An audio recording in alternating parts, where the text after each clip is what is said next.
नमस्कार, मैं रुचि दे। चलिए सुनते हैं आज की ये कहानी। बहुत समय पहले की बात है। विजयनगर राज्य में अरब देश से शिप में भर कर के घोड़े आते थे और राज्य के सभी अमीर लोग और राजा के दरबार के मंत्रीगण, सेनापति सभी इन घोड़ों को मुंह मांगे दामों में खरीदते थे।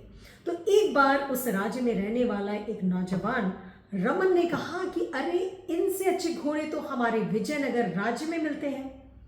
अब ये खबर आग की तरह सब जगह फैल गई और उन सभी लोगों ने जिनके पास अरब से मंगवाए हुए घोड़े थे, उन सभी ने रमन को चैलेंज किया कि भाई तुम अपनी इस बात को घोड़ों की रेस में साबित करो। रमन एकदम तैयार हो गया। अब रेस की तारीख भी तय की गई। सभी लोगों ने अपने घोड़ों को ट्रेनिंग देना शुरू कर दिया।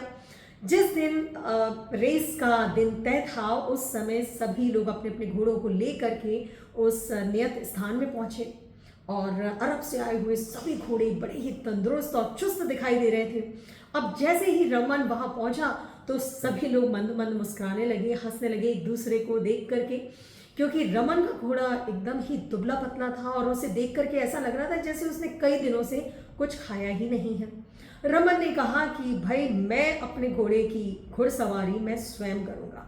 तो सभी लोग तैयार हो गए। रमन के हाथ में एक स्टिक थी, एक लंबी सी स्टिक थी, जिसके कि एक सिरे पर बिल्कुल ताजी हरी घास का बंडल लटक रहा था। अब जैसे ही रमन अपने घोड़े के ऊपर बैठा और रेस स्टार्ट हुई, तो जो जिस सिरे पे ये बंडल घास का बंडल लटक रहा था, वो एकदम उसने घोड़े के आगे कर दिया।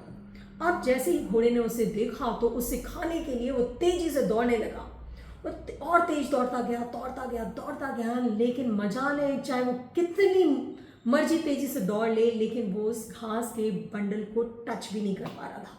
उसे खाना तो बहुत दूर की बात थी। अब उसकी स्पीड बढ़ती गई और अंततः वो फिनिश लाइन तक पहुंच गया और रेस जीत गया। रमन ने अपने घोड़े को गले लगाया और उसे पेट भर के हरी घास खिलाई।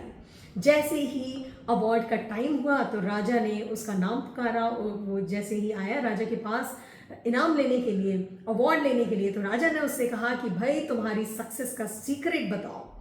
तो रमन ने मुस्कुराते हुए राजा से कहा कि महाराज, जीतता वही है, सक्सेसफुल वही होता है जिसके अंदर सक्सेस की भूख हो।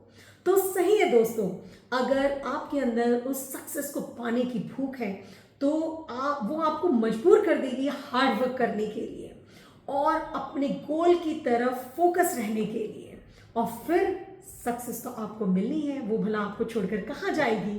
तो चलिए दोस्तों, अगले सोमवार हम फिर सुनते हैं एक नई कहानी शाम 5 बजे मेरे चैनल ब्लूम विद रुचि देव पर। तब तक के लिए आप अपना ध्यान रखिए, अपने परिवार का ध्यान रखिए, और हाँ दोस्तों, दूसरों के जीवन में दिया जलाना कभी ना भूलें, क्योंकि जो लोग दूसरों के जीवन में उजाला करते हैं उनका जीवन खुद ब खुद रोशनी से जगमगा उठता है। नमस्कार, धन्यवाद।